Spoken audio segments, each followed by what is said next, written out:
Selamat siang, perkenalkan nama saya Yaskal Pratama dari kelas 12 RPLC nomor absen 33. Pada kesempatan kali ini saya akan mempresentasikan tugas basis data saya, yaitu mengenai normalisasi database atau normalisasi data. Pada kesempatan kali ini kita akan membahas 4 poin, yaitu yang pertama, pengertian normalisasi data, kedua, tujuan normalisasi data, ketiga, jenis normalisasi data, dan yang keempat, penerapan normalisasi data. Yang pertama, pengertian normalisasi. Normalisasi database merupakan suatu pendekatan sistematis dengan proses pengelompokan atribut data yang membentuk entitas sederhana, non-redundant, fleksibel, dan mudah beradaptasi untuk meminimalkan redundansi data pada suatu database agar database tersebut dapat bekerja dengan optimal. Yang kedua, yaitu tujuan normalisasi data. Tujuan normalisasi data memiliki dua tujuan utama, yaitu yang pertama, menghilangkan dan mengurangi redundansi data. Yang kedua, memastikan dependensi data atau data berada pada tabel yang tepat. Dan tiga kemungkinan yang terjadi jika tidak melakukan normalisasi database.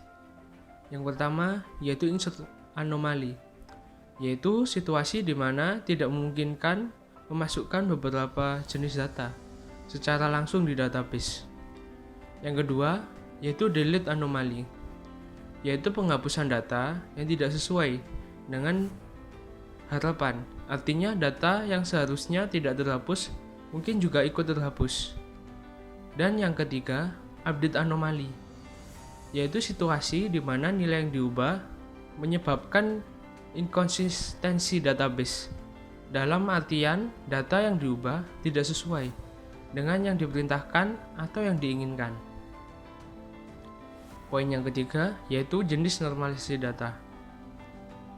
Di sini, jenis normalisasi data dibagi menjadi 6. Tapi pada umumnya yang digunakan cukup sampai ke 3NF. Yang pertama yaitu UNF atau Unnormalized Form, merupakan bentuk tidak normal berdasarkan data yang diperoleh dan mengandung kerangkapan data. Yang kedua yaitu First Normal Form atau 1NF, yaitu entitas yang atributnya memiliki tidak lebih dari satu nilai untuk contoh tunggal entitas tersebut. Yang ketiga yaitu Second Normal Form atau 2NF, yaitu entitas yang atribut non-primary key-nya hanya tergantung pada full primary key. Yang keempat yaitu Third Normal Form atau 3NF, yaitu entitas yang atribut non-primary key-nya tidak tergantung pada atribut non-primary key yang lainnya. Yang kelima, Beyond Code Normal Form atau BCNF, dilakukan remove atau multi-value dependent. BCNF terjadi jika masih terdapat anomali pada bentuk 3NF, dikarenakan relasi memiliki lebih dari satu kandidat key. Dan yang keenam, 50 Normal Form atau 5NF. Tahapan ini dilakukan untuk mengatasi terjadinya join dependent pemecahan relasi menjadi dua, sehingga relasi tersebut tidak dapat digabungkan kembali menjadi satu. Dan poin yang terakhir, yang keempat yaitu penerapan normalisasi data. Untuk melakukan normalisasi data, kita melakukan beberapa langkah. Yaitu langkah pertama, mengidentifikasi data. Untuk melakukan normalisasi database, kita harus mengidentifikasi seperti apa yang akan disimpan. Sebagai contoh seperti data struktur penjualan di samping. Langkah yang kedua yaitu normalisasi 1NF. Inti dari normalisasi 1NF adalah tidak boleh ada grouping data ataupun duplikasi data. Jadi tabel yang belum dinormalisasi perlu diubah, sehingga bentuk 1NF menjadi seperti berikut pada gambar. Langkah yang ketiga yaitu normalisasi 2NF. Inti dari tahap normalisasi 2NF, tabel tersebut harus pecah berdasarkan primary key, sehingga bentuk normalisasi 2NF pada tabel tersebut adalah sebagai berikut.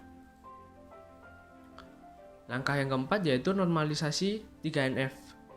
Inti dari normalisasi 3NF ini jika terdapat suatu atribut yang tidak bergantung pada primary key, tapi bergantung pada feed yang lain, maka atribut-atribut tersebut perlu dipisah ke tabel baru.